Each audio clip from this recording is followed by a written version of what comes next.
안녕하십니까. 이제 랩뷰를 시작하시거나 랩뷰를 사용하고 있는데 좀 더 체계적으로 배우자 하시는 분들께 조금이나마 도움을 드리기 위해서 정기적으로 랩뷰 관련된 동영상 강좌를 업로드하고 있는 랩뷰 마스터 유튜브 채널입니다. 이번 시간에는 랩뷰 프로그램을 이용을 해서 파일로부터 정보를 읽어와서 시리얼 통신을 위한 설정값을 불러오는 방법에 대해서 살펴보도록 하겠습니다. 우선 강의를 시작하기 전에 구독과 좋아요 그리고 알람 설정을 해주시면 영상을 제작하는 데 큰 힘이 되겠습니다. 그리고 관련된 실습 코드는 네이버 카페를 통해서 업로드하고 있으니 소스 코드가 필요하신 분들은 네이버 카페를 참고하시면 좋을 것 같습니다. 랩뷰를 이용을 해서 이제 시리얼 통신 프로그램을 만드신 경우가 있으실 겁니다. 그래서 이런 경우에 시리얼 통신 설정과 관련된 정보를 GUI, 그러니까 사용자 인터페이스를 통해서 설정을 입력받을 수도 있겠지만 컨피그레이션 파일을 통해서 어떤 프로그램이 실행이 됐을 때 실행과 동시에 어떤 컨피그레이션 파일 정보를 읽어와서 그 정보를 사용자 인터페이스에 자동으로 업데이트를 해주는 기능을 구현하고 싶으신 경우가 있으실 겁니다. 그런 경우에 오늘 소개해드리는 실습 내용을 참고하시면 좋을 것 같은데요. 실습 내용은 간단합니다. 그런데 이제 블록 다이그램 코드를 보시는 것과 같이 코드의 복잡도는 다소 있는 편인데요. 프론트 패널의 사용자 인터페이스를 보시게 되면은 하나의 클러스터 형태의 인디케이터가 있겠습니다. 그래서 시리얼 인포라고 하는 인디케이터가 있는데 여기에서는 시리얼 통신과 관련된 포트 넘버, 그 다음에 보 레이트, 그 다음에 데이터 비트, 페리티, 스탑 비트, 플로우 컨트롤이라고 하는 각각의 정보를 하나의 클러스터로 묶어서 지금 운영하고 있는데요. 이 관련된 정보들에 대해서 텍스트 파일로부터 읽어와서 그 데이터들을 파싱을 해서 그 정보들을 클러스터의 각각의 원소에 업데이트를 해줄 예정입니다. 그래서 텍스트 파일 같은 경우는 다음과 같이 select serial port 하고 콜론 한 다음에 컴포트 넘버, 그 다음에 보 레이트, 그 다음에 데이터 비트, 페리티, 스탑 비트, 그 다음에 플로우 컨트롤 정보를 스페이스 상수를 이용을 해서 구분을 해서 저장을 해놨습니다.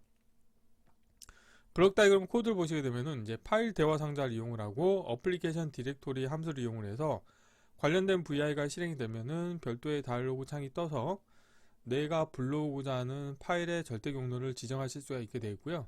그런 다음에 파일 IO 함수를 이용을 해서 그 파일을 읽어올 겁니다. 그래서 텍스트 파일로부터 읽기 함수를 이용을 해서 문자열로 데이터를 읽으신 다음에 읽었을 때 텍스트 파일에는 이렇게 하나의 정보가 있기 때문에 여기서 콜론이라고 하는 정규식을 이용을 해서 패턴치 함수를 이용을 해서 콜론 이후의 정보를 뽑아낼 겁니다. 그래서 콜론 이후의 정보 같은 경우는 com3부터 해서 9600, 8, 런, 1.0, 넌 이런 정보가 있게 되겠는데 이 관련된 정보를 파싱을 해서 정보를 가져오기 위해서 문자열로부터 스캔 함수를 이용을 해서 다음과 같이 %s 그 다음에 스페이스 그 다음에 %s 스페이스 %d 그 다음에 스페이스 해서 이런 식으로 어떤 포맷 문자를 선언해 주시게 되면은 각각의 원소를 파싱을 해서 출력을 얻으실 수가 있습니다. 그래서 첫 번째로는 포트 넘버가 되겠고요. 두 번째로는 전송 속도, 그리고 세 번째는 데이터 비트가 되겠고, 그 다음에 페리티, 스탑 비트, 플로우 컨트롤 정보를 얻으실 수가 있게 되겠습니다. 그런데 이 관련된 정보를 보시는 것처럼 문자열 데이터 타입이 있고 그 다음에 숫자형 데이터 타입이 있습니다. 그래서 각각에 대해서 클러스터에 설정하기 위한 정보로 매핑을 시켜주는 작업을 케이스 구조를 이용을 해서 운영할 겁니다. 그래서 예를 들어서 전송 속도 같은 경우는 문자열 전송 속도 데이터를 다음과 같이 케이스 구조를 이용을 했는데요. 여기에서는 케이스 구조를 사용하지 않고 이 문자열을 숫자형 데이터 타입으로 바꾸셔도 상관이 없습니다. 그런데 여기서는 이제 케이스 구조를 사용을 했고요. 그 다음에 여기 보면은 페리티죠. 그래서 페리티 같은 경우는 또 케이스 구조를 이용을 해서 입력 문자열에 따라서 다음과 같은 정보들로 변화를 해서 인가를 해주시면 되겠고, 스탑 비트도 마찬가지고, 그 다음에 플로우 컨트롤도 마찬가지입니다. 그리고 데이터 비트 같은 경우는 입력 데이터 타입이 인테저 32이기 때문에 언사인드 16비트로 변환을 해서 인가를 해주시게 되면은 강제 변환점이 사라진 형태로 데이터를 얻으실 수가 있게 되겠습니다. 이론은 이 정도로 마쳐 있고요. 간단하게 실습을 진행을 해보도록 하겠습니다. 바탕화면에 오늘 시스팔 내용이 좀 많다 보니까 제가 미리 어느 정도 코딩을 해놨는데요. 우선 시리얼 설정.txt라고 하는 파일이 있어서 관련된 파일에는 자, 메모장을 한번 띄워보도록 하겠습니다. 자, 메모장을 띄워보시게 되면은 다음과 같이 셀렉트 시리얼 포트 하고 나서 콜론 다음에 자, 포트 넘버, 그 다음에 보 레이트, 그 다음에 데이터 비트, 페리티, 그 다음에 스탑 비트, 플로우 컨트롤 정보가 이렇게 제공이 되고 있고요. 자, 시스팔 내용을 이제 미리 어느 정도 코딩을 해놨는데, 우선 프론트 패널의 사용자 인터페이스 같은 경우는 클러스터 인디케이터를 제가 미리 만들어 놨습니다.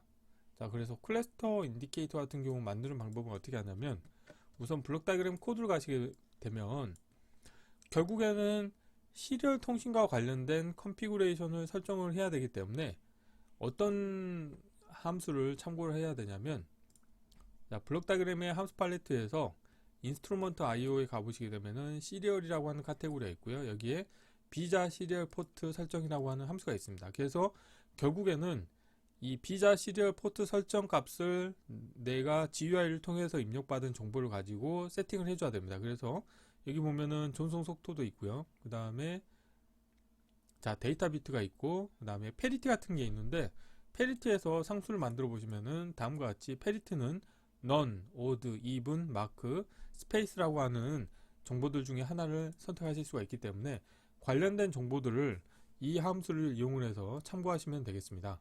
그리고 정지 비트 같은 경우도 상수를 하나 만들어 보시면은 1.0, 1.5, 2.0 세 가지 옵션이 있고요. 다음으로는 자, 흐름 제어에 대해서도 자, 없음, x-on, x-off, rts, ctx 다음과 같이 이런 정보들이 있습니다. 그래서 결국에는 비자 시리얼 포트 설정이라고 하는 함수의 입력 파라미터에서 상수를 만드신 다음에 각각의 그 경우에 대해서 그 상수 값을 매핑시켜 주시면 되겠습니다. 그래서 오늘 시스팔 내용을 자, 구현해 보시게 되면은 우선은 파일 IO 함수를 이용해서 자, 텍스트 데이터를 읽어 오셔야 됩니다. 그래서 자, 함수 팔레트에서 프로그래밍에서 파일 IO 카테고리에서 우선 고급 파일 기능으로 가신 다음에 여기서 파일 대화 상자를 하나 불러오도록 하겠습니다. 자, 그래서 자, 파란색 아이콘 같은 경우는 익스프레스 VI라고 제가 말씀드렸죠. 그래서 별도의 다이얼로그 창이 떠서 설정을 이제 운영하실 수가 있게 되겠는데, 저는 파일의 기존으로 하겠습니다. 그리고 확인 누르시겠고, 마우스 오른쪽 클릭하신 다음에 아이콘으로 보이기를 하겠습니다. 그래서 자, 라벨은 이쪽으로 배치하겠고요. 입력으로 시작 경로 같은 경우는 하나 위로 올라가셔서 파일 상수에 가보시게 되면은 어플리케이션 디렉토리라고 하는 게 있고요. 자, 이렇게 설정하도록 하겠습니다. 자, 이렇게 해서 내가 불러오고자 하는 파일의 절대 경로 정보를 얻으실 수 있게 되어 있고, 다음으로는 파일 열기 생성 대체 함수가 필요하겠고, 파일 닫기가 이제 페어로 사용하겠고요. 파일로부터 데이터를 읽어와야 되죠. 그래서 텍스트 파일로부터 읽기 함수를 이용하도록 하겠습니다. 자, 그래서 에라 클러스터를 연결을 해주도록 하겠고요.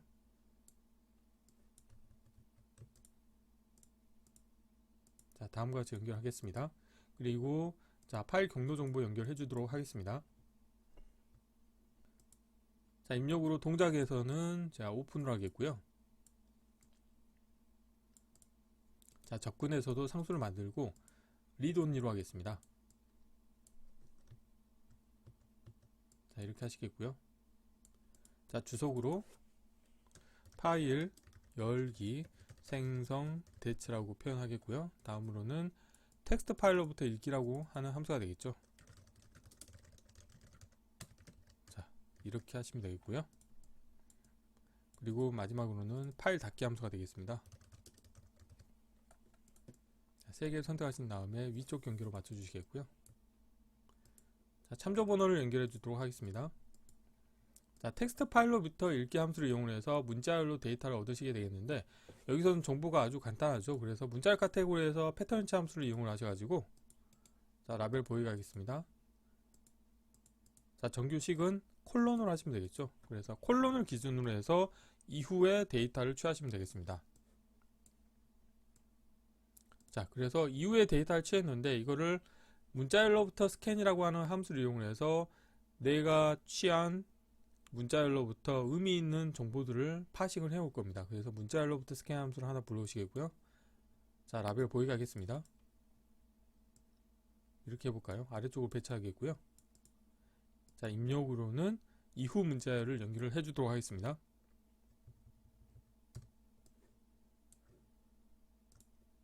그리고 포맷 문자열에서는 자, 불러오고자 하는 데이터가 총 6가지입니다. 그래서 %s, 자, %s, 그 다음 %d, %s, %s, 자, %s 해서 정보를 6가지를 불러오겠고요. 자, 마우스로 드래그 하시게 되면은 선언한 정보들을 가져오실 수가 있습니다. 그래서 첫 번째 정보 같은 경우는 포트 넘버가 되겠습니다. 그래서 포트 넘버는 자, 어떻게 하냐면 숫자형 카테고리에서 자, 데이터 다루기에서 타입캐스트라고 하는 함수가 있습니다. 그래서 이 함수의 입력으로 자, 문자열을 연결해 주도록 하겠고요. 출력으로는 자, 포트 정보를 인가해 주셔야 되죠. 그렇기 때문에 내가 출력으로 내보내고자 하는 데이터 타입을 자, 선언해 주시고 관련된 정보를 연결해 주시면 되겠습니다. 자, 이렇게 하시면 되겠고요. 살짝 위로 올리겠습니다. 자, 다음으로는 이제 보레이트죠. 그래서 이제 두 번째는 자, 여기 있는 것처럼 정보가 두 번째 정보는 이제 보레이트가 되겠습니다. 그래서 보레이트 같은 경우는 자, 여기에서 제가 미리 시간 관계상 케이스 구조에 대해서 선언을 해야 될 게 많기 때문에 미리 만들어 놨고요. 그래서 이 문자열 정보를 케이스 구조의 입력 선택자로 연결해 주시면 되겠고요. 그래서 제일 많이 사용하는 보레이트 같은 경우는 115200이기 때문에 다음과 같이 하시면 되겠고요. 눌러보시면은 자, 이렇게 열거형 상수를 통해서 설정을 하실 수가 있게 되어 있고, 자, 이 부분을 살짝 오른쪽으로 더 밀도록 하겠습니다. 다음으로는 이제 데이터 비트죠. 그래서 데이터 비트 같은 경우는 자, 종수형 데이터 타입을 언사인드 16비트로 변환해서 인가해 주시면 되겠고요. 그리고 패리티 같은 경우도 다음과 같이 5가지 케이스가 있습니다. 그래서 문자열을 자, 패리티에 연결해 주시면 되겠고요. 그리고 다음으로는 자, 스탑 비트죠. 그래서 스탑 비트도 1.0, 1.5, 2.0 세 가지 버전이 있죠. 그래서 관련된 정보 연결해 주시면 되겠고요. 마지막으로 플로우 컨트롤 같은 경우도 다음과 같이 4가지 케이스가 있습니다. 자, 이렇게 연결해 주시면은 이제 코드가 다 완성이 됐고요. 자, 필요 없는 것들은 보이지 않도록 하겠습니다.